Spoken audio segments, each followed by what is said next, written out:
नमस्कार. लोकमान्य शिक्षण संस्था संचालित श्री नारायणराव आचार्य विद्यानिकेतन चेंबूर आयोजित बोधकथेतून जीवन शिक्षण या सदरामध्ये तुमचं स्वागत आहे. आजच्या बोधकथेचं नाव आहे आम्ही असेच घडणार.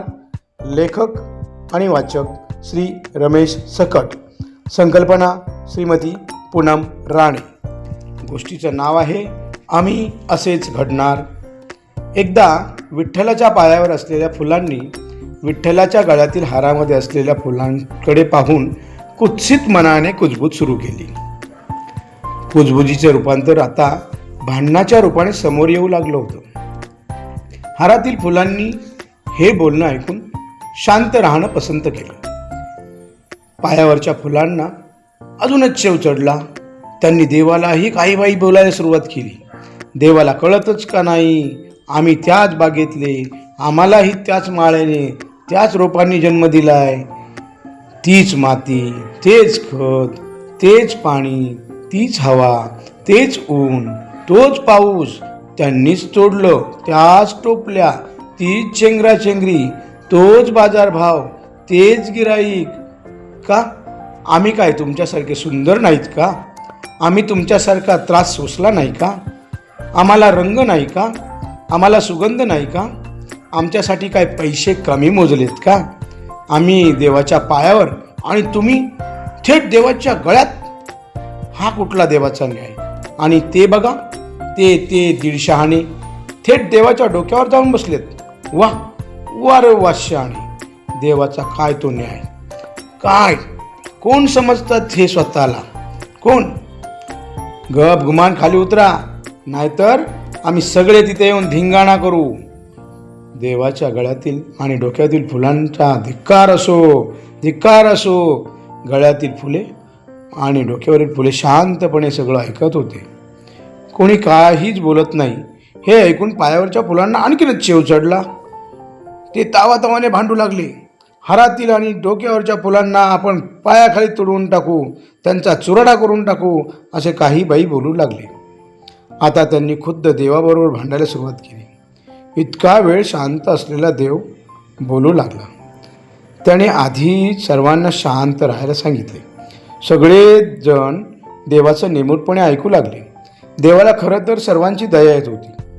देवाने मध्यस्थी केली आणि बोलू लागला. मला तुम्ही सगळी मुलं फार आवडता. तुम्ही आतापर्यंत बोललेलं सगळं काही खरं असतं. आपण सगळ्यांनीच माझ्यापर्यंत येण्यासाठी खूप मेहनत घेतलेली आहे, कष्ट घेतलेले आहेत.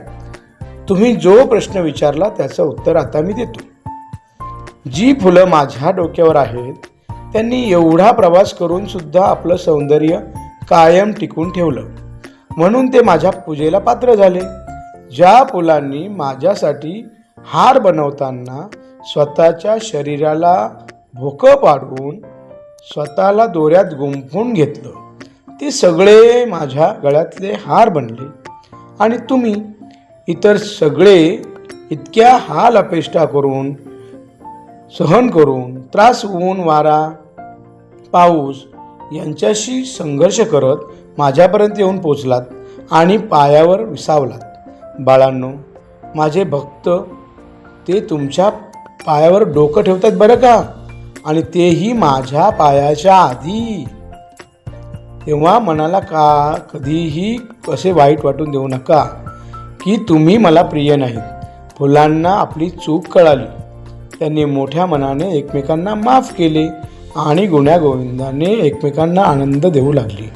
मित्रांनो, आपल्याला या गोष्टीमधून हा बोध घ्यायचा आहे की आपण सुद्धा शिक्षकरूपी माळ्याच्या बागेत फुलणारी फुले आहोत. आपले आईवडील, शिक्षक, गुरुजन, मोठी मंडळी आपल्यावर वेळोवेळी योग्य ते संस्कार करीत असतात. शिस्त ही त्यांची सुई असते. दोरा हा त्यांचा नियम असतो. कुशलता ही त्यांची निवड असते.